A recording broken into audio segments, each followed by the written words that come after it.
This is iFanboy Pick of the Week number 905, brought to you by iFanboy listeners like you. And some of the iFanboy listeners are like other people, but collectively, there's some similarities. That's what I'm getting at. Thank you. Hey, I'm Josh Flanagan, and I'm here with my compadre, hermano, and co-host, Conor Kilpatrick. Hello. Hi there. This hello. is yes, hello. We did that. Hello. This is. I was like, please do it again. Yes. The rule of threes, people. You got to learn them. You got to live it. Welcome to the iFanboy Pick of the Week, episode 905. 905. We're at the point now where every time I say the number, I'm like, Jesus, what have I done with my life? 905 episodes. That's what you've done. Well, like, is that sort of double, like, I'm so proud of it and so happy about it. But was it a good idea? Like, it doesn't matter now. It's way too late. It was pushed for 20 years ago. I have no choice but to be proud of it. God, I wonder what I would say to myself in that time travel machine. Like, it's 2001. I'm going, all right, so some of these decisions are good, some aren't. Sellyyourpets.com stock. I know Cosmo seems great, but it is not going to make it. Does anybody out there remember Cosmo.com? I could tell you exactly when I knew Cosmo was terrible. What? And I know we have a lot to do, but my quick story is when I was working in TV at a college, we had a talk show, and the founder of Cosmo came on to pimp Cosmo. Mm-hmm. And he's the founder. He's the CEO. And he's being magnanimous in that tech guy way. And he's like, I'm going to get food for all the crew, and Cosmo's going to bring it. And we were like, great, because nothing TV crew loves more than free food. And that food was like 4 hours late. And this is an order from the CEO of the company. And I was like, if the CEO's order can't come on time, no one's order is going to come on time. This thing is toast. And it was. That's what I knew. There was a documentary on that. See, so my first experience with that was I was in LA, not New York. And the New York infrastructure for those kinds of delivery things, if you're not well established, is problematic. But that's his problem to fix. Anyway, I found it one day for whatever reason. And I ordered, I don't know, like a movie to rent. And then like they had CDs and like all the CDs were on sale. And so I bought like a bunch of Beatles CDs for $9 each. And I was like, this is the best. And then they went away and shut down. And I was like, oh, that sucks. And I happened to be in Burbank in a parking garage. And I saw one of their drop boxes, like a metal Cosmo, after they were gone. And I put that shit in my trunk. And I stole the Cosmo drop box. And inside was some junk, but also a pretty nice DVD copy of The Replacements with Gene Hackman and Keanu Reeves. Did you just admit to a felony? Yes. Well, I don't know. Like, is there an owner anymore? I'm not a lawyer, Josh. I really liked Cosmo. It was like a souvenir for me, although I have no idea what happened to it. Like, I didn't have it for a long time because it was a filthy box for inside a parking garage. So this was way too much chance of urine. Anyway, every week, one of us picks the books that they like from their stack of comics, and we call that the pick of the week. I see you put it in a stutter there, but I didn't take it. And we are going to talk about that comic book and other comic books from the week. There's a Patron Pick, which was a comic book, it turns out. There was listener mail if we have time. We are committed to getting through this efficiently and giving you a quality program. Yeah, we definitely started that way, didn't we? Yeah. But those were 2 new stories. I get it. 2 new stories, a 905 after all episodes this time? in? Yeah. That's not nothing. There will be spoilers about the contents of those comics that we talk about. We're not evil, but it could happen. So you know how that works. Conor, you had the pick. I did. First, welcome all law enforcement listeners now. The pick of the week was G.I. Joe, Real American Hero, number 301. Definitely a statute of limitations. By Larry Hama, Chris Mooneyham, Francesco Segala, and Pat Brousseau. And was there any doubt that the continuation of Larry Hama's G.I. Joe saga, now at Image Comics or Skybound Entertainment, would be the pick of the week? Josh and I had read what was purported to be the final arc of Larry Hama's run. I spelled Larry Hama's name wrong in the script. It's Larry Hama with one M. Let's get it together. All right. You have Hama. We read the final arc at IDW because we thought it was going to be the end of G.I. Joe. And of course, longtime listeners and viewers of the video show will know how important G.I. Joe was to our comic book fandom and just in general. Point of clarification, though, and this is important. We had not been reading it all along. We sort of, I think I happened to read one like 296, something like that, randomly one week because I didn't have a lot to do. And I was like, that was actually great. And then you started reading, and then they were like, it's ending at 300. I was like, come on. So, but we weren't unfamiliar with it. It was easy enough to jump into. I read it faithfully up until, like 110 or so, around that point when they killed a bunch of characters off. And that was 150. I remember that issue. That Viper guy shot them all while they were in the in the pit. The pit. And then it went to Devil's Due, and I think we tried that for a while, and then it fell off there, and it bounced around a couple places. And it was Devil's Due. Then it went to IDW. The point is this: we had read the final arc, so I wasn't totally lost what was happening here. But first, let's discuss why this is pick of the week. And it happened on page 2. I read page 2, and I thought, well, that's going to win. I mean, what else is there? The first couple of pages are sort of a recap if you're coming onto this early. You mean coming onto this without having read the fourth caption? Previous. Well, it's the fourth caption. It's several captions on here. And if I can get Comicsology to agree with me, here we go. The G.I. Joe team's primary adversary is Cobra Command, an international terrorist organization that began as a pyramid scheme. That's one. And then 2 is second in command is Dr. Mindbender, a rogue orthodontist who can manipulate thoughts with his infernal brainwave scanner. That's number 2. That's new information. Nothing that I read this week was better than those 2 caption boxes. A rogue orthodontist, and that's brought up again in his little card at the end. This continues from where, not directly from where we left in the last arc. I don't think it did. Or did it?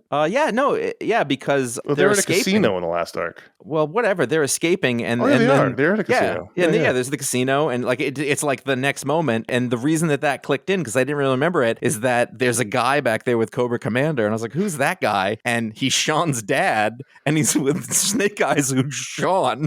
Right. But then there's also Snake Eyes. This felt like a warm, comfortable blanket, even possibly more so than the last arc of the IDW book, because that was so much going on, and I didn't know what the hell was happening with a lot of these characters. There was a lot of new characters I didn't know about, and we had to learn from context. But this, even though it continued on from the end of that arc, you don't need to have. It gives you the information. It does a really good job of setting the scene and giving you all you need to know to enjoy this particular issue. It's issue 301. It's not issue 1, so they're not starting the slate clean. They're continuing on from the previous issue.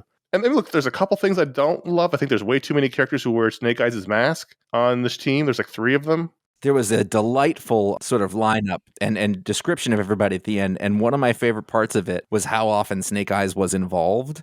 Like the last one on that page was Don Moreno, who has a Snake Eyes type mask. And it says honed into a ninja master, inherited Snake Eyes' memory via brainwave scanner. I was like, you know what? Do it. Lean into it.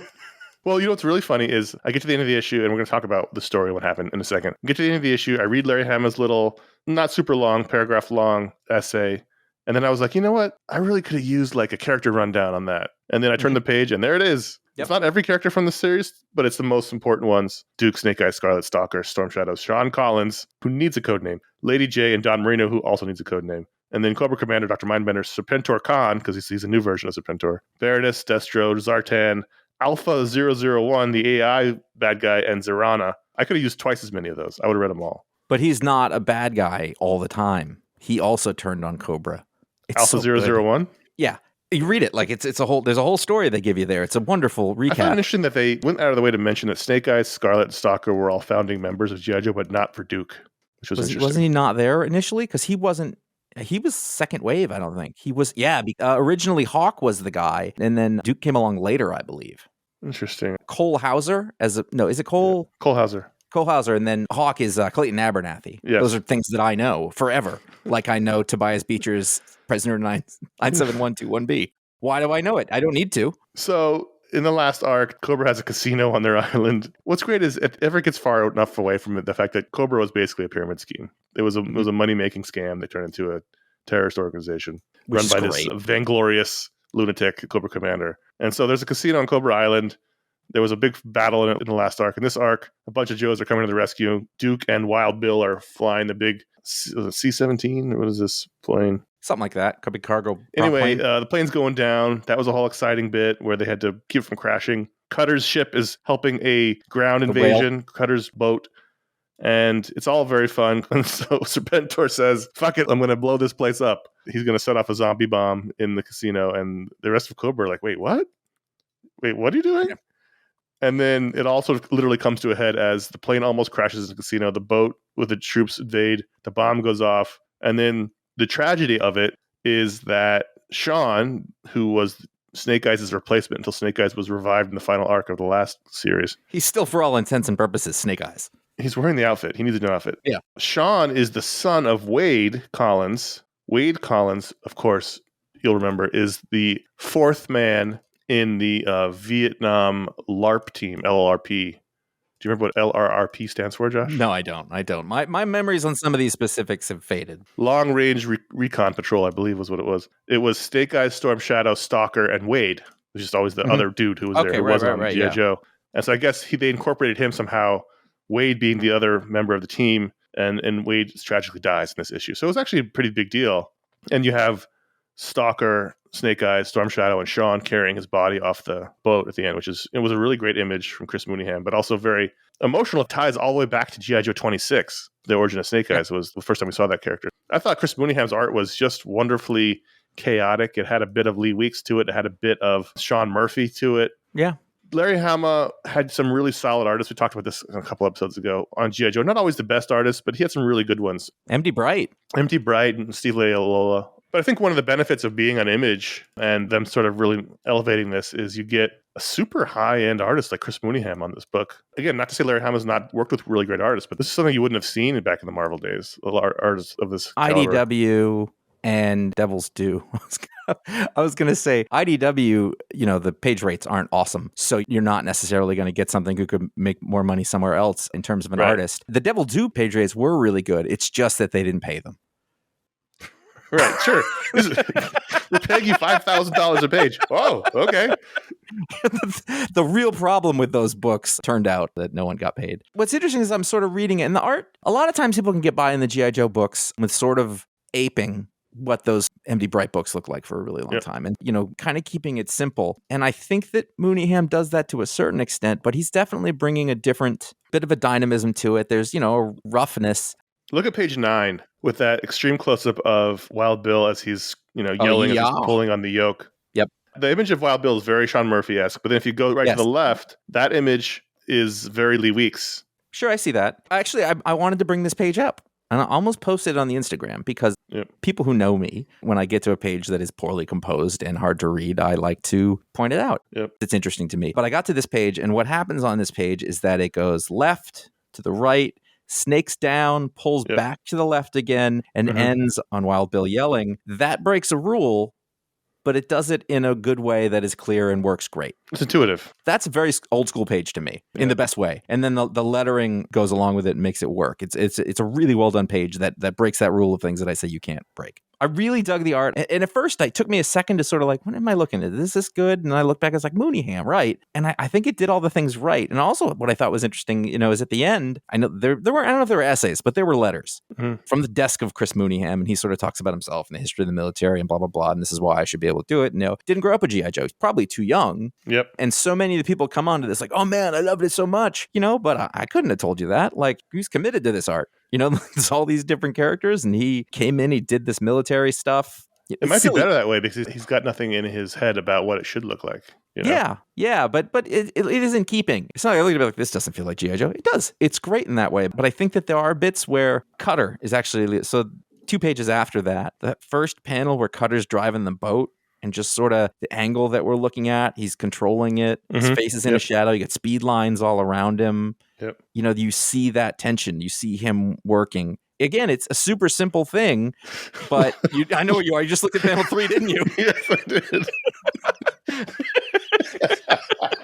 So it's like that drama and like self-serious stuff, and then goofy shit like that, and he's handling it really well. So at home, I'm talking about this cool panel, and then 2 panels later, you see Serpentor, without looking up, grab Dr. Mindbender by the suspender straps, which the fact that hasn't happened by now, they're quite loose.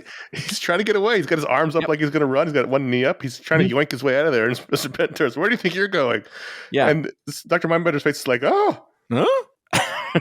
This is the G.I. Joe wheelhouse, the tone, where it can be very serious and very emotional, but it also never forgets that it's kind of silly and fun. That's the lane you have to go down with G.I. Joe. And it's funny when they announced this, Skybound taking over these licenses, these Hasbro licenses. I was very excited for the Transformers ones, mostly because of Daniel Warren Johnson. And I was definitely going to check out the Duke book and probably the Cobra Commander book, but I hadn't really thought about picking up this one because the other ones I think take place within that Inner John universe, right? So those Duke and Cobra Commander ones are from the Transformers universe. They're sort of all connected. Duke was in the last issue of Transformers. But this was a continuation. I thought, you know what? We read the final arc, and maybe I'm good with it. And then I read this one, and I was like, oh, fuck. And I went to Amazon, and I hit subscribe. Yeah, they're super fun. Damn it, this was awesome. We hadn't mentioned the colors, Francesco Segala. This is like probably the most modern / indie comic influence in the whole thing, is that the color palette is pretty subdued, but also, you'll have a page that is primarily greens and oranges, and another page that is a lot of pink. It's not 4-color bright or animated. No, not at all. It's your subdued is a good way to put it. The last 2 pages have a very Top Gun sunset vibe to them. The big sun in the background with the cloud lines through it, and that carries over to the background of all of it. I can't think of words because I'm stupid, but it's not bright. It's not 4-color comics here, which isn't cool. Even the G.I. Joe stripes on the sort of first page are muted. Muted is the word I was looking for. Yeah. I was thinking, I definitely read at least probably a year of the Devil's Due books. I don't think I read any of the IDWs until the very end. So there's probably like 200. No, that's not right. There's probably about 100 issues of G.I. Joe here that I haven't read. More than that, probably like 150. There's a lot. I was reading this thinking, what happened to Major Blood? Why is Dr. Mindbender the second in command of Cobra? What happened to Tomax and Zaymot?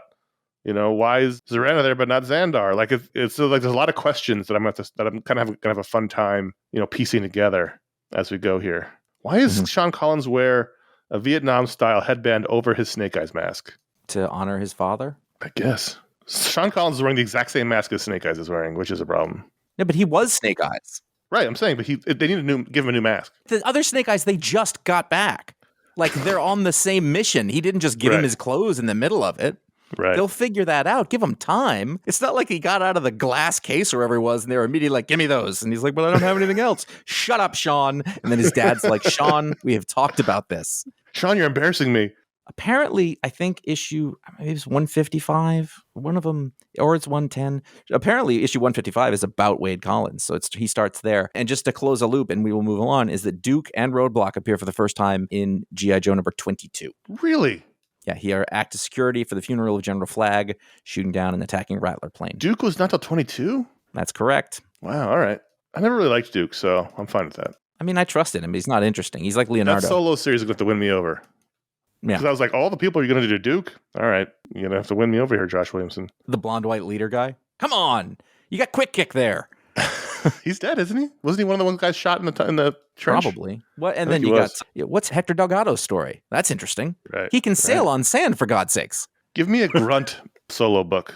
I'll take a grunt. I want to do a story from the perspective of Spirit. What about Zap? Ooh, Zap is old school, and he's kind of is he first wave, second wave? Yeah, for sure. Yeah. They were kind of boring definitely at first. A Spirit one. Yeah. Let's stop this conversation. Move on to Fantastic Four 706 or 13. This is the only other book that I thought for a moment about being pick of the week other than G.I. Joe. Nothing had a chance after that page, but really the conclusion of this Fantastic Four Dino story, including the terrific Alex Ross cover of Dr. Doom riding the dinosaur Dr. Doom with so much joy and glee in his masked face. I don't even think the size is right. He looks way too big to ride this dinosaur, but it doesn't matter. It's such a great image. One thing I really appreciate about Ryan North, what he's doing with these arcs, is that they're not long arcs. This is another 2-issue arc, which he did before. I didn't want 4, 5, 6 issues of the dino. Yeah. 2 was just the right number. And also, let's give a thought for the poor artists who have to design 1,000 characters and then only get to use them for 2 issues and then have to design 1,000 more. It's been a different alien race or extraterrestrial being in every single one. Extra dimension. So if we recall in the last issue, a portal opened. The Fantastic Four got sucked into another dimension in which everyone is a dinosaur. The dinosaur version of Fantastic Four got sucked in the other direction, so they've landed in the regular universe, 616 universe. And so lots of chaos has ensued. Dr. Doom, from both sides, has taken this chaos as an opportunity to take over both dimensions, both Earths. I really liked how they beat the Dr. Dooms. I really like how the 2 Ben Grimms outsmarted him in the most obvious possible way, but still worked really well. Yeah. I'm just looking at this Iban Coelho art. Look at page 10. The shot from underneath where Dr. Doom is lording over everybody is terrific. Yeah. I'm enjoying his art so much, I'm going to overlook the continued thing that I can't unsee. We talked about last time of Ben Grimm not having any kind of neck whatsoever. Look at page 22. I saw it, and it has to be on purpose. I refuse to believe that is an error. It's so strange. It's too obvious with a person who's drawing, I was going to say anthropomorphic dinosaurs, but that's not actually true. They are correct anatomically, but they're acting in a human way. Like there's a bunch of shots of like Reed with his tiny little arms, which are always funny. Like the art is too good in every possible way for that to not be on purpose because it's incredibly obvious. Like you have a profile shot where you can see the barest, that page 22, the barest sort of connection of line between chest and head. I don't know what it means. It's very weird. I kind of want to ask, but I don't want to know. I think whoever is hired to write the Fantastic Four film, they should also hire Ryan North to just do the dialogue for Dr. Doom because he's very good at it. They should hire Ryan North to come up with plots that straddle the line of being goofy and entertaining while also being incredibly intelligent and interesting sci-fi. Right. The sort of pace of these ideas that are flying at us is crazy. Yeah. Yeah. I think I asked him about that when I had him on the Talksplode. I was like, there's just so many ideas. Do you think you're like flying through them? And he said it without being cocky or arrogant, but with being confident, which is so unusual for comic people. He's like, I'm a writer. I think of ideas. That's what I have to do. And I was like, oh.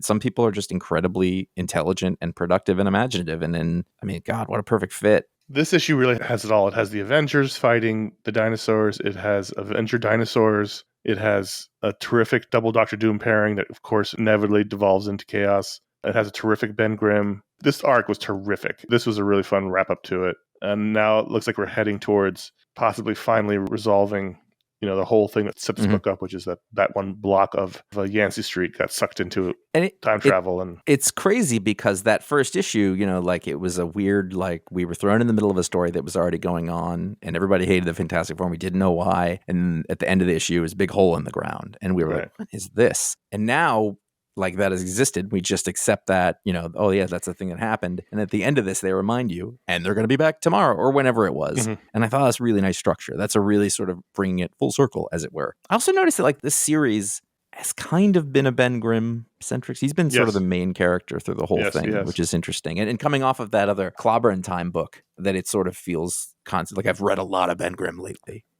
Just having that be the main character in a couple of books, so 18 issues or so over the last year or something like that. It's going to be really disappointing when movie Doctor Doom is not as bombastic and arrogant as comics Doctor Doom, because that is really the best part of Doctor Doom.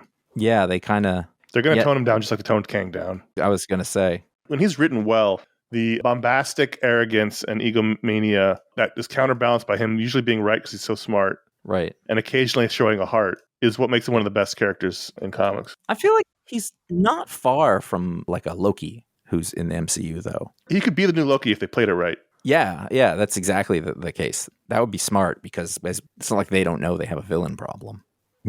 Do they? Do they not know that? I don't know. Danger Street, Josh, number 11.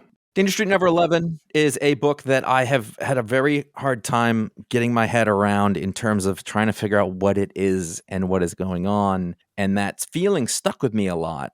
And I get to them and I go, wait, do I like this? And then I start to read it and I go, I really do like this, but I still can't tell you what it is. I know because it's Tom King, but I also just know reading it and watching it come together through this whole thing that all of these things that are random are not. It is well plotted and planned. You can trust the creators to sort of deliver in that way.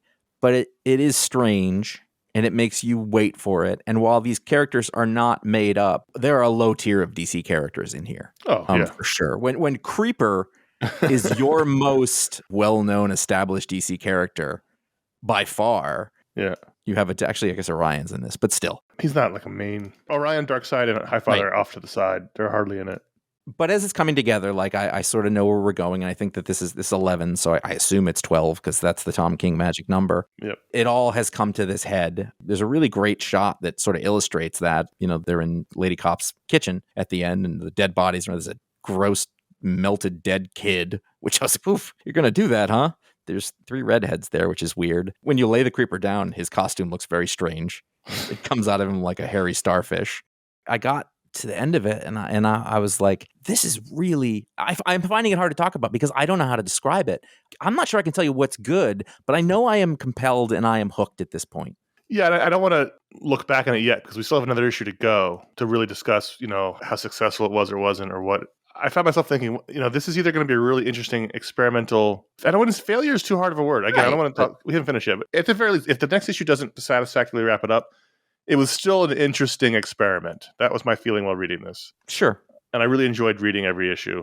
Also, very distracted by how gigantic Lady Cop's kitchen was. Well, she's in the middle of nowhere. Like, real estate's It's a whole other giant. thing. I've only been in kitchens that size, like in the upper echelon of people in New York, money-wise. Like, that is a giant kitchen. Nah, they're in the middle of nowhere. Real estate's cheap out there. It was built in a time where they had nothing but space and doesn't cost anything. And she's a civil servant in a place, so who knows, though? Listen, it is a big kitchen. I'm not going to lie. Giant.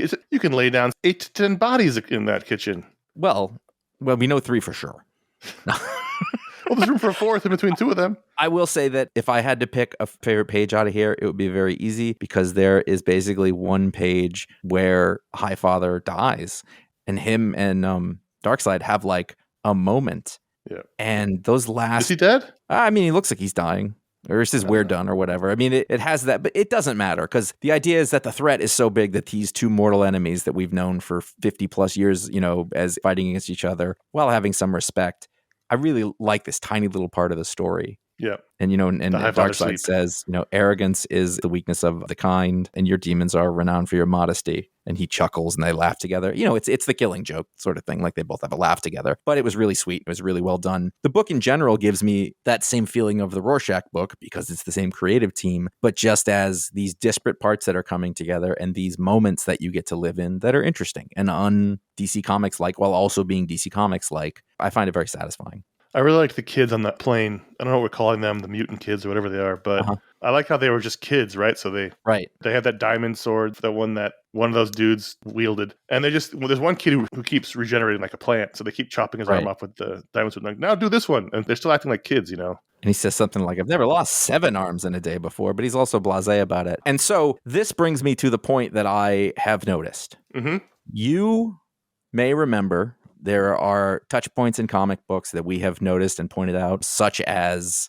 I got this. Uh-oh. And we are becoming very heavy on people in comic books swearing and using the hashtag > whatever, blah, blah, blah. Yep. It's all over this book. It's also all over the Penguin book, that character who was in the other, who swears all the time. And I know why he's doing it. That's his thing with this character. That was his thing with the other. If I had a complaint about Tom King's work, you got 2 characters who swear all the time like that. And I actually don't like it. I don't find it all that interesting. I don't remember which book it was. In one of the books, you had a character who was swearing constantly. And then another time they said something like, get your butt over here. And I was like, well, they would have said ass if you have them swearing all the time. And so it is against itself. And I've noticed it in other books. And I'm saying I'm not a prude about swearing. I swear too much around my kids, all that. But in art, in a story, it sets a tone that sometimes is distracting. Yeah, I'm not calling it a gimmick, but it is definitely a thing. It's not just Tom King. We talked about 2 Tom King books where it's happening. Right. It's happening in other books a little. I don't have a problem. I swear all the fucking time on the show. But my whole thing is like, yes, let them swear or don't. Right? Just let them say the words in the books or not. Or don't. Are we all adults here? And if you don't, I'm fine. Like, I don't need swearing in my superhero comics for the most part to make them feel like they're adult. They're going to do that through the actions and reactions and stories and things like that. I mean, it's a signal basically to your reader that this is not for kids anymore. And I don't know. I don't like it. It's not the fault of this, but also it is absolutely becoming more common. Another writer who I really like is doing it a lot too. And you're going to watch people listening. You're going to start to see it. You're going to be like, it really is everywhere. Just a thing I've noticed. Seems to be a little thing that's going on. When last we spoke of Wesley Dodds, the Sandman, you were on the fence about the book. Issue 2 came out this time. It was issue 1 when you said you were on the fence about it. What are your thoughts now? Really like this issue a lot. It was enough that it was very good. It was very good. And I think I'm like this with sort of the first issue of a thing. If I don't feel like it quite gave me enough to care, I won't commit to it. But I think this built on what the other issue was in terms of telling me who this Wesley Dodds is. Mm-hmm. Nothing new in this one, but it shored it up for real and sort of understanding what his goal is, what his fears are. It's not rocket science in terms of plotting, as he's a guy who was in the war. He saw too many people die, and he made a gas that can knock people out instead of kill them. But in doing so, he came up with a lot of different versions of poison gas, and then someone came and stole him. So now there's an evil Sandman out there with his poison gas. Fine, whatever. The flashbacks to the war were really unsettling and really well done. Yes. That he would have all this guilt from the war and also from him developing these other gases in his search for a knockout gas was interesting. His house getting burgled and the gas and his equipment being stolen, everything else being burned down. He's basically lost his entire life. Was interesting. They brought him down to nothing, basically. He's now going to have a person out there who's going to sully his good name. At the end, I was like, oh shit. And there's lots of folks that we've met through the course of this who could be the culprit. You know, like, sure. Is it that super nice guy who gave him the apartment next to him who's really effusive? Is it his girlfriend? Is it whoever? Is it, like, it could be a lot of DA, things in classic, right? In classic style. I thought that was really good. And so that whatever the fight that he goes into, where are they robbing? He goes to find the people. It's a store on Fifth Avenue, and he goes to find the people because it's a connection to his robbery. And the way that fight went, I thought was interesting because it really was sort of it reminds me of The Watchmen. The early guys, the Minutemen people they're just sort of starting to learn how to, they're just fighting regular people and they kind of don't really have powers and it's not really pretty. And I thought it felt like that. That was really nice. And then finally, the last thing is, I wasn't paying attention to the art actively as I read through it. And I sort of got near the end and I thought, man, that really does look great. And I reminded myself, all right, Riley Rossmo did this. Go back through the pages and I'm starting to look at all the different things. And it's terrific. This is beautiful. I mean, this is a guy who's been around for quite a while, is a talent. We've already said that. But like this right here, he's doing some of the best work I've seen. Look at that first page. He did the title of the issue within the drawing of the burned house, which is slightly canted. There's an inset where the front door would be. And it is upright while the house is sort of slanted. It's really thoughtful composition, really strong storytelling. His character work, he gets to be cartoony, so he gets to be exaggerated when he draws people. So it makes it much easier to tell who people are in a world where most people are not in costume. Right. And I just really appreciate it. Also with that there's something modern and something classic about it all at the same time. Somebody gets punched and there are stars up in the air. He's drawing beautiful Art Deco buildings and cars that don't just drive, but they pop up in the air because they're moving so fast. He's perfect for this era. I would love to see a JSA book from him. We talked about it in the first issue where he showed a brief flashback to the whole team. I was like, oh man, give him a JSA book. But I do want to mention that fight scene real quick where Sandman breaks up the robbery. For the pacifist who doesn't kill, it's pretty brutal. Yes. There's the one panel on page 19 where he realizes that is the gas diluted? Is that why it's not working on them? Something's with the gas. No, he's on meth. He's on amphetamines, and the amphetamines the guys are all on counteract. amphetamines, so it's counteracting the gas. So he fucking shoves the gun into the guy's mouth to shoot the gas directly into his system. And I was like, first of all, you just knocked out all of his teeth. And second of all, that's a brutal move for somebody who's like, I'm a pacifist. He still has his teeth in the second to last panel. He's okay. He shouldn't, though. But I like that aspect of him where he has this urge in him to not really hurt anybody, not kill anybody, certainly, and develop this drug that incapacitates without killing. But he's also a war veteran who is a hero and has to fight people, and he has the ability to be rough and tough about it. I like that aspect of it. It's a really good book. This closed the loop for me and, brought me in. Whereas before, I was like, I don't know if I quite have the hook, but I did on this. And that's kind of why I wanted to bring it up. Awesome. Hey, folks, if you would like to support this show, which we definitely rely on and we appreciate, you can go to patreon.com/iFanboy. You will directly support the show. Historically, people have unlocked shows for everybody. There's a great community of listeners and viewers. There's definitely some technically, viewers. they are viewers on a monthly basis on the Hangout. And they're looking at the community and the words there typed, right? Yeah. They're on Discord. They're looking at their phone as the show plays. That's a viewer. Right. Discord and Facebook. There's a monthly patron hangout. There is tier exclusive merch. This is the way that Patreon works this way. Depending on the level of support, after 3 months, you will get a Junior Jamoke t-shirt, or it could be a tote bag, or it could be a hoodie, stickers, mug, poster, all sorts of things in there. At $5 or higher, you will get a patron power. When your turn comes up, you can access the Discord server at that point. $10 or higher, you get an ad-free feed of this show, so you don't have to listen to me or Conor hawk goods. You can go to patreon.com/iFanboy for that. I was talking about my underwear. I know you do. I do too. I know. I liked it. Both kinds. iFanboy.threadless.com. I'm definitely still a customer. I'm in.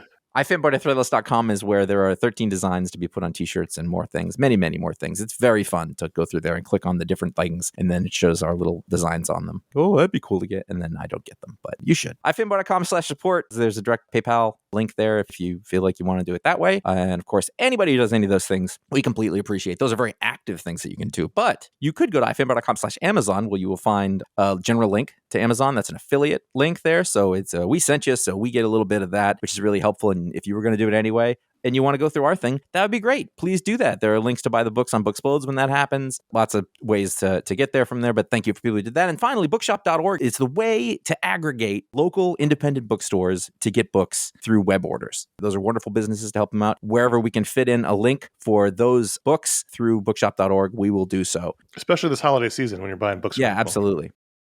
This week, we saw Big Game number 5 of 5, the final issue of Mark Millar's big crossover series that involves all of his characters from all of his books, a lot of whom I have not read.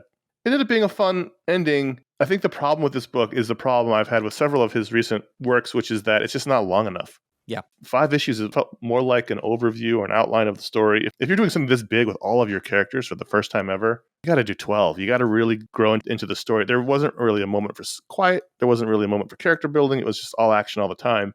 And it was fun, and I enjoyed it, but it was just kind of like, man, what a missed opportunity to really tell a really epic creator-owned tale of all these disparate characters working together instead of just having them sort of appear in the big fight scenes, which I enjoyed because Pepe Larraz is the artist, and he's incredible. If you recall from previous issues, a bunch of the characters got killed off. Well, in this issue, Hit Girl finds a time machine, goes back, saves everybody, so everybody's alive again, and they save the day, and they beat Nemesis, and they beat the main villain, which I totally missed in the first issue. The main villain is Wesley Dodds. Not Wesley Dodds, that's the Sandman. Wesley from the dude from Wanted. Yeah. He's the main dude, and Nemesis is his sidekick, and they end up beating him, and everybody's alive again. And the big development here that's relevant to you, Josh, is that Kick-Ass, the quote-unquote first superhero, although that's not true because there were superheroes before him, everybody forgot about him. Dave Blazinski, right? Yeah, he is now joined the Ambassadors as America. Oh. So if they do another series of Ambassadors, he will be in it as the American character. Well, all right then. At the end of it, he has got a whole long timeline of all of his books in the reading order they came out. And I've read half or so. And so the other ones, I just like, who is that guy? But he's from a book I didn't read. Or maybe a little more than half. I think he did a really good job of weaving everyone in and giving them something to do. But I just feel like it could have been a really great series if it had been given more room to breathe, as opposed to just a sort of a slam-bang action story for 5 issues that was fun, but feels a little bit like empty calories because you're not really getting the good stuff. Yeah, which is sort of often why I've avoided Mark Millar stories in the past. It's like if you take Mark Millar books and you combine them with the DC Marvel books, you'd get the right amount of action and the right amount of character development, as opposed to too much action or not enough action, mostly in the Marvel DC books. I got to find that middle ground. WildC.A.T.S number 12. This is the last issue of this series by Matthew Rosenberg. Art in this one was by Danny Kim and Tom Derenek. I didn't really notice a difference between them, although sure it's really obvious, but it read really well. It was fun in a way that WildC.A.T.S can be, in the way that almost all of Matthew Rosenberg's scripts and stories are. But the butt of it, and we're going to run up against this later. And so I'm probably going to put a placeholder here. I'm glad I read it. I thought it ended fine. I think, Rosenberg has a really good grasp on Grifter. There are a lot of other characters, and I felt like maybe it could have been pared down a bit, but at the same time, it's kind of fun to have sort of everybody show up, including characters in the DC universe. But it was a heck of a lot to keep track of. Probably didn't need to be 12, but again, he actually does that too. He did that with the Joker, the man who stopped laughing. Right. That's the thing that he used to do, is to revel in it. And he has a lot more of those times to be quiet, but it also feels like it's moving really quickly. Okay, so there is a thing that I don't think worked about this. Oh. And I'm going to come back to it later. Also, this book had a lot of swearing symbols and stuff in it as well. Or one of them, I don't remember if it was this book. One of the books had like a black, like a redacted line over it. I don't think it was this book. It was another book. If I find it again, I'll let you know. But this one definitely did it, and he did it a lot in that Joker book too. I'm glad I read it. Like he's one of my favorite writers. But the things that didn't work weren't his fault, I don't think. How's that? We'll get back to Yes, we will. That in a second.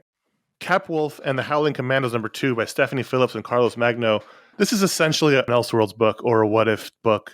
It's, not in continuity. It doesn't match up with the previous Capwolf story, which was in the current, life of Captain America. This is a flashback to World War II where Captain America is leading the Howling Commandos on a raid on a German castle. And at that castle, they're doing werewolf experiments, and Cap gets infected, and now he's a werewolf. This is another 4-issue miniseries in the past during the war. In no way that lines up with the old Capwolf story. So it's a what if Cap was Capwolf in World War II.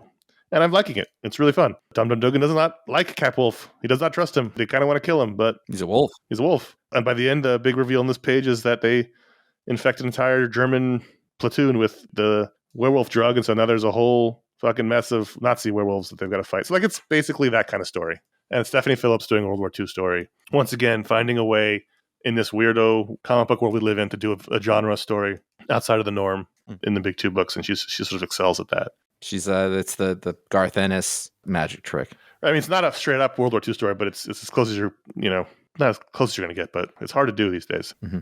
I think it's super fun. It's a 4-issue, quick little Elseworlds tale that if you like Captain America and World War II stories, I think it's worth reading. Don't be put off by the Capwolf part of it. It was fun. Oh, that's cool. Let's head briefly into Star Wars Corner as we head into the final round of this Dark Droid storyline that is going through all of the books. And this has been a great crossover. Ooh. There was the earlier one, which was whatever the big criminal organization was, Crimson Dawn, I think, maybe, something like that. And it was fine. Crimson Dawn? Wasn't that the group in Die Hard? Crimson Dawn? Wait. I don't know. But he's like, we want all the prisoners from Crimson Dawn to be released. Yeah, it's something like that. So. It's like the third group in Star Wars. Doesn't matter. It's not the point. So in this one, you have basically this droid. Oh, no, it's Asian Dawn. There you go. Crimson Dawn is Star Wars, yeah. Yeah, that's right. Back up, son. But I was half right. So there's this droid, and he basically infects all other droids and brings them into him. It's a horror story, really, within Star Wars, but like within the edges of Star Wars. It doesn't really involve the major characters. It's just sort of a thing that's happening in the Star Wars world, which is, if you're going to do it, again, like on paper, I don't know that this works, but it's actually been really fun and quite thoughtful. I've been like, how's this going to get solved? How are they going to go through it? Like they got Lobot, and then they got C-3PO, I think. And this issue was a lot of droids sitting around talking to themselves. Wait, though. So there was the one guy, and I don't remember if he even has a name, but he's the first droid, and he said, I must eat, and I must become everyone. And so, like, that's his deal. And what he wants to do is get into the meat. He wants to be able to take over the humans or the, organic creatures to sort of be everywhere. And what he does at a certain point is it gets so big that he can't handle it all. So he splits off his personality into like a little council of like 5 different robots. And they spend most of this issue talking to each other about what they're doing and why. And it's really well written. Charles Soule killed it. Like, it's great sort of sci-fi, overly wrought in a certain way. There's some twists in there. I just, every time this comes around, I've enjoyed it more. I don't even know. It's like a really good story that takes place in Star Wars rather than a really good story.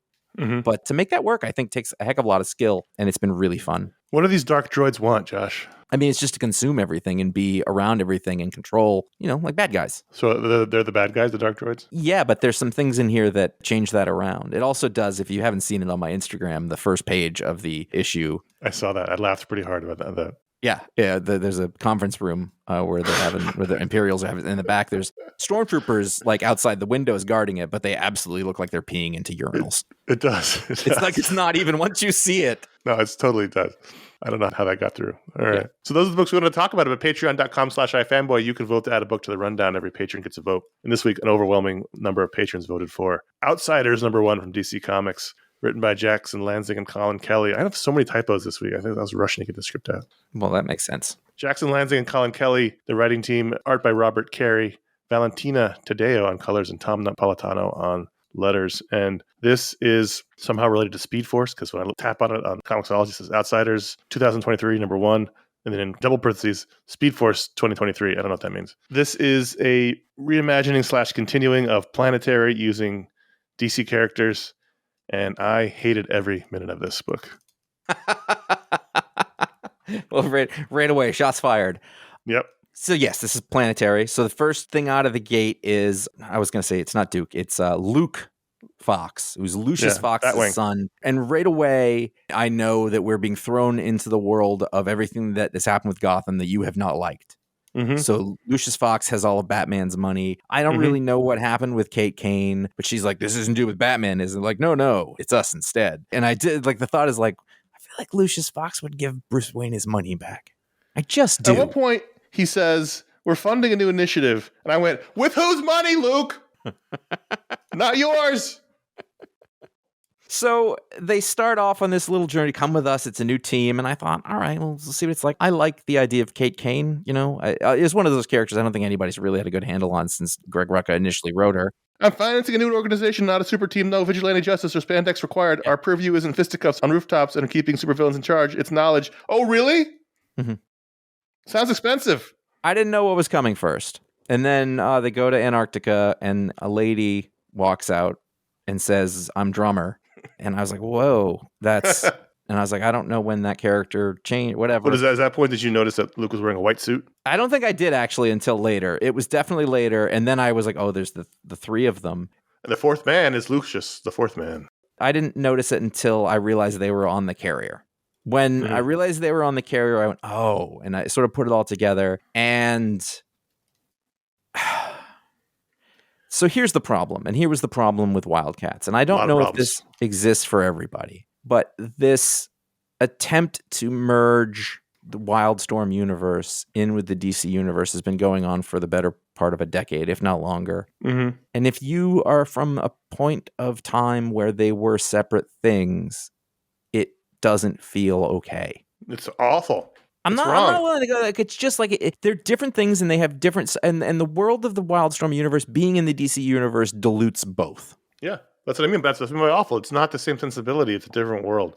It would be like if they tried to slam top 10 into DC. It just doesn't work. I think that there was also a point in this where, this is the one that they scratch out the words. The swears are didactic. Blackboxed? Yep. Yeah. And I don't like that either. Because it's the same thing. It's just like, all right, if you're going to do it, do it. If not, just have them use PG words because it's better. Also, I don't remember, in Planetary, did they swear? I feel like Warren Ellis could go either way, and it was okay when he did either thing, but it fit the thing. Probably not. So there's a bit where, actually, no, it wasn't when they went in the character. There was all this sort of bodies there were skeletons or whatever, and this is the Century Babies. And I was like, oh, we're doing this all the way. That's sort of when it occurred to me that they're just doing a version of Planetary, which it can be good. I mean, Tom King's Rorschach was awesome, but probably not. But also at this point, I also realized like, oh, the writers are kind of trying to do Warren Ellis. And that was what really got me. I mean, look, too many words, by the way. Foundation aside, the fact that I don't like the Wildstorm universe being in the DC universe, the fact that they've stolen Bruce's money and they're spending it on this bullshit, like he's real, he's not real. I'm glad you acknowledged that. I mean, he's real to me. It felt like, and this is no disrespect to Jackson Lanzing and Colin Kelly, who've written a lot of things I have liked. Yes. It felt like they were trying to do Warren Ellis, and only Warren Ellis can do Warren Ellis. And also, he's much smarter than most people writing comics. That's just the fact. So he was able to use that to his benefit in writing Planetary. And this sounded like people who were trying to write that smartly and weren't able to. And again, this is not a knock on them. I'm sure they're very smart guys. They're nice guys. But it just felt like a guy doing an impression of someone who's very idiosyncratic. And it's like, you can't do it. It just makes it sound worse. I agree. I thought it was actually fairly well done in terms of how it sounded, and but it was an impersonation. And I mean, the other side of this is he treads lightly. If we are going to cancel Warren Ellis because of his misdeeds and people have collectively decided we don't want to buy stuff from him or we don't want to hire him or whatever, that's fine. The market and people have the ability to make that decision. You can't do a tribute act to him, though. Right. Can't do a cover band. I feel like that's wrong. Right. I mean, he is, if nothing else, a very unique creator with a voice that no one else has. And as you said, extremely intelligent. And trying to do it is going to be less than. And that's sort of the problem. And that's one of the reasons that this, like, I don't think it was bad. I don't think, technically you're taking these elements, building a story. I think it looked good. The coloring was really nice. But it is trying to evoke a feeling. And that feeling is not authentic. Yeah. It's an attempt at being authentic. And also, like, I don't know who's clamoring for this. Nobody, and this is just the 15th attempt to redo the Outsider brand. It never sticks. They keep trying different avenues, and this time it's like, well, what if we made the Outsiders Planetary? Like at the beginning, I thought, when they were describing whatever it was, I thought, oh, okay, so this Outsiders is going to be a different thing, because I never quite have figured out what it was or why, and I thought, okay, they're going to do a different kind of thing, and then I was like, no, they're not doing it different, they're just doing a thing that already exists and calling it the Outsiders. Yeah, I mean, I really love Planetary's book. We did 2 book explodes on the 2 volumes, the 2 absolute volumes, whatever they were. It's a great book, a book that's seminal to that time period, the time we were starting iFanboy, so it's a very sort of important book for iFanboy. It holds up. And so to see sort of a cover band of it with 2 Gotham characters and then this other random woman who seems like a combination of Drummer and Chiquita is weird. Is Drummer like another one of those things that sort of gets passed on to another cipher over and over? I don't remember. Yeah, I don't remember. We read Planetary and then did a book explode on it, right? We finished it. Two book explodes. Right. And I don't remember. It was a while ago. Don't bring it back. Stop bringing it back. It was great. Use those ideas. Use that style. Use the building blocks of that thing from an idea standpoint to build things like take the influence from that and build it into something, but a straight up, impersonation. Yeah. I mean, if you don't know, I don't know how it feels. So that is the thing with the Wildcats book, is that ultimately, I think it's well done. I like reading those characters, but it was like John Constantine. Like, he doesn't belong in there. It doesn't fit. And these characters can't be in a world where there's a Superman. And you had one of my favorite writers doing a damn good job trying to make it work, but ultimately it felt lacking and wrong and over full.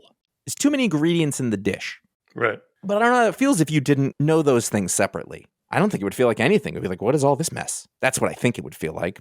Can you imagine reading this and going, oh, it's really cool? And somebody goes, oh, no, there was a planetary book that was, transcendent. This is just them trying to mine it. It's tough because that book was also a commentary on comics, right? Like so much that was going on at that time. That book was a direct commentary on comic books. They dealt with avatars of not only the pulp heroes, Tarzan, Sherlock Holmes, whatever, but also Fantastic Four. And like it was a whole thing. That was the point of it. Yeah. It was probably the most successful version of that outside of Watchmen in the modern era. It's just at one point where there's somebody, I think it was the drummer, used the phrase spandex fetishist, which was an old Warren Ellis line. And I was like, oh. And also really? like that's a been there, done. We've done it. You don't. Yeah. We had that era of comics. We're not embarrassed to be reading these characters anymore. Right. Hey, Outsiders #1, ratings. Ratings out of 5. As I said, I don't think it was a unskillfully made comic. I think that they had a job and they went out and I think they did probably the best that could have been done. But the foundation of it is not going to work for me. 2.75. Ooh. I don't think it was terrible. I don't want it. It's different. I don't think it should be. I'm not going to stick with it. I'm not going to read more. But was it bad? No. I mean, like the craftsmen went on, they made their thing. I'm not interested in it. 2.5. Sticking with it? No. Patreon.com/iFanboy. Thanks to the patrons. And I don't want this to sound negative in terms of the patrons. Like, I like when they give us books to read that we don't like, and then we get to figure out why. Were you going to read this? Oh, God, no. Oh, you weren't? I knew the premise. Oh, I didn't know what it was going to be. I did see Kelly and Lansing, and they're like 50-50 with me. Yes. They're very hit or miss. And so on a week where I was like, I wasn't going to. I knew it was a planetary thing, and I was like, nope. But then I had to.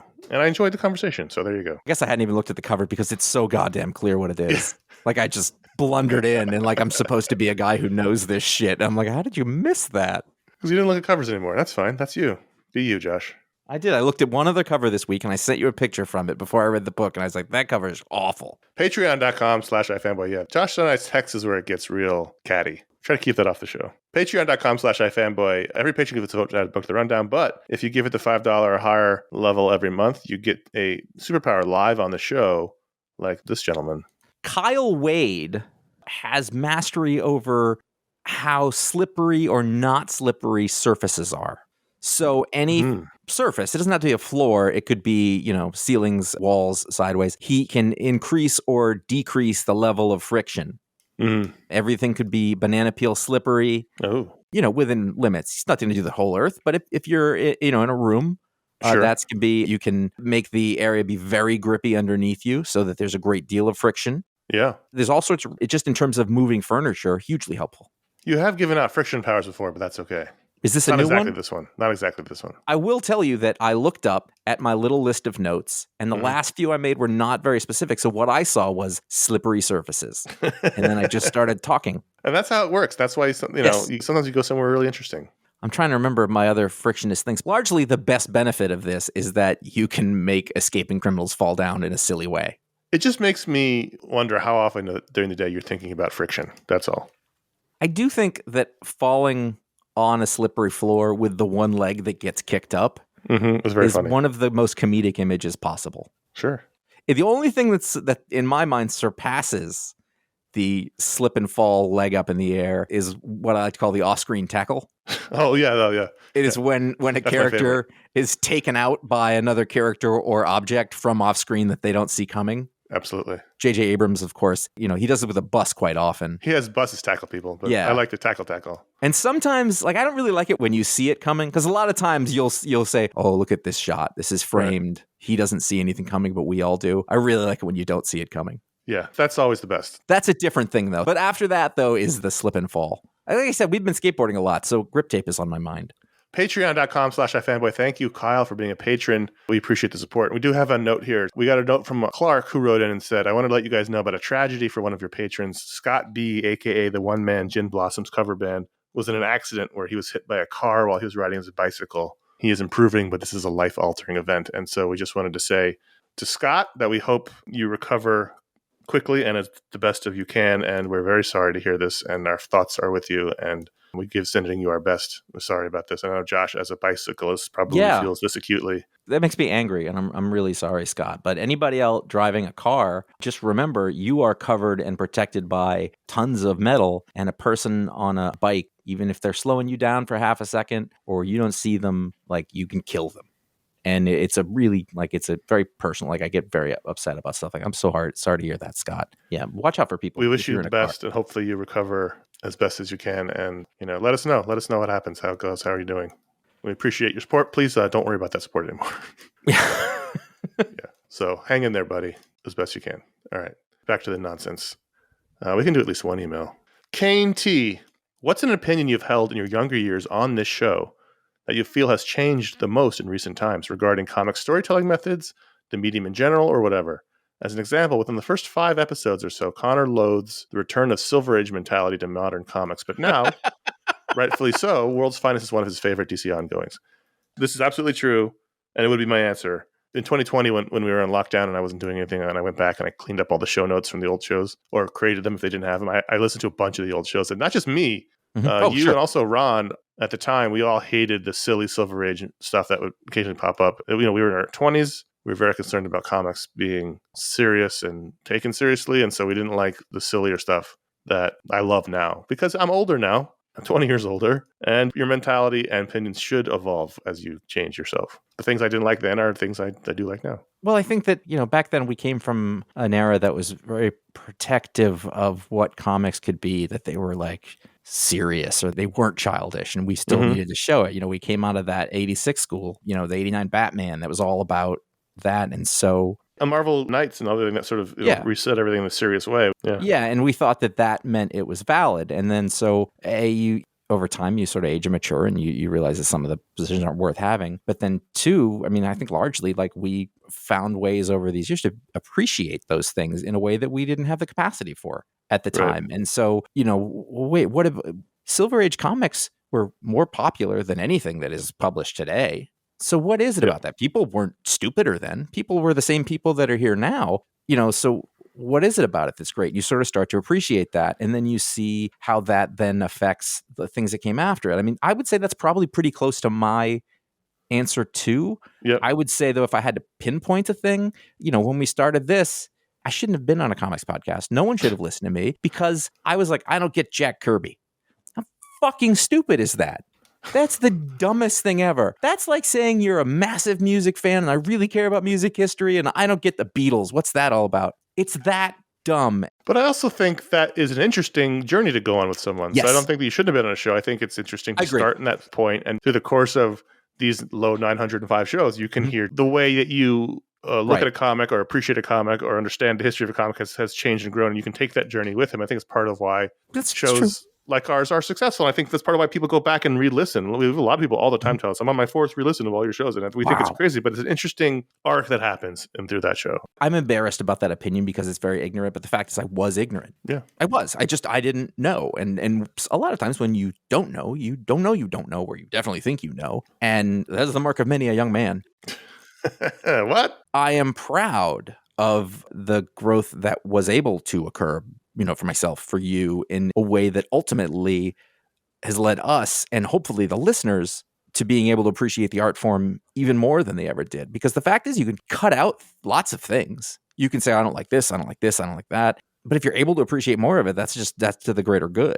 Yeah, and back to what I said before, I think it's really important, especially in a medium like this, in a fandom like this, where people sort of formulate opinions and tend to dig their heels in it and keep it forever, is that it's important to change and to grow and to learn and have your opinions and your mentality change as you learn more about something. And I think that's what should happen as you get older. And so things that you didn't like as a kid, maybe you like them now as an adult, as a middle-aged man. Yeah, and the earlier the better. We'll all be better off if you sort of manage to have that flexibility of mind in many ways. I'm going to say this. I don't think we've ever got that question before, Kane, which is not nothing and after 905 episodes. So thank you for writing that in. Yeah, Contact at iFanboy.com. This is how Kane wrote in. Thanks for doing so. We only have a few shows left, so if you're going to get your email read, get it in now. We could go back and listen, and we could find a lot more of those dumbass things we said. So many more. I'm not going to do that. Mediasplode is also a place, although we're done for the year. Starting in January, you can write it in for Mediasplode and put Mediasplode in the subject line. Thank you very much. Out now, Josh's Talksplode interview with Jason Aaron has been back on the feed. In front of that one is our Mediasplode, the year in mailbag, the final Mediasplode of the year. We did a bunch of emails. That was super fun. Right behind this show, it came out just this past week. Josh, Paul, and I reviewed The Marvels, the latest Marvel Cinematic Universe film. You can find that right behind the show in the feed. It was a fun discussion. And like I alluded to, we're getting towards the end of the year. We have 6 more shows after this, 3 of which are picks of the week and 3 are special shows. We have our Booksplode Teenage Mutant Ninja Turtles show will come out on November 30th. The final Talksplode of the year will come out in and around December 14th, and then the All Media Year-End Roundup will come out on December 17th. That's our last show of the year. Our last Pick of the Week show will be December 10th. Episode 908 is the final one. Then we'll be back January 7th with episode 909. So that's the schedule, the holiday schedule. And we'll come back refreshed. Or way behind on reading. One of those things will happen. Yes, depending on how it was with the Kindle app, apparently. Sure. You can find our library of 1,300 plus shows and counting over at iFanboy.com, wherever podcasts are sold. Those ones that we were just talking about, the old ones where we were trying desperately to know what we were talking about. And at some point, I definitely, in my own life, I got very good at being like, oh, I don't know. And it's okay that I don't know, but I doubt I was there that early. Don't be certain. This is one of my main life advice things. Don't be so sure. You don't know. Tell my kids that. That's over at iFanboy.com. Wherever you get your podcast, that'll be there. You can follow us at iFanboy Comics on Instagram. You can find out what the pick of the week is before the show comes out. And sometimes the best of the week in panels is there. You can follow us individually. CS Kilpatrick and J.A. Flanagan on Instagram. Yes, and subscribe to our YouTube page, youtube.com/iFanboy. Smash that like button, the subscribe. There's a bell that does something. I don't know what, but it's there. You can find all of our old video shows as well as this show every week. And if you want to see some more crazy, uninformed opinions, you can go back to 2007 and watch us on the couch talking about comics. And it's fun. And please consider writing us a review or leaving a star rating. If you can't become a patron, if you can't buy any merch or you can't use our Amazon link to shop for the holidays, our holiday gift to us could be a review or a star rating on Apple Podcasts or Spotify, or wherever you get your podcasts. We just want to bury around comics to the point where they never see the light of day. Wow. They don't even feel the rain on their face. That's how much we want to bury them. Also cash. also gift cards. Hey, thanks for listening. That was fun. I enjoyed that. Yeah, it was a good time. That was good. I enjoyed talking comics with you, Josh, for 905 episodes. And here's to 905 more. I'm Conor. I'm Josh. I don't know what I started to say there, but I am Josh. We're going to go with that. We'll see you folks soon, or hear you. You'll hear us. I don't know. We might. Well, hopefully we not see them. That's not how this works.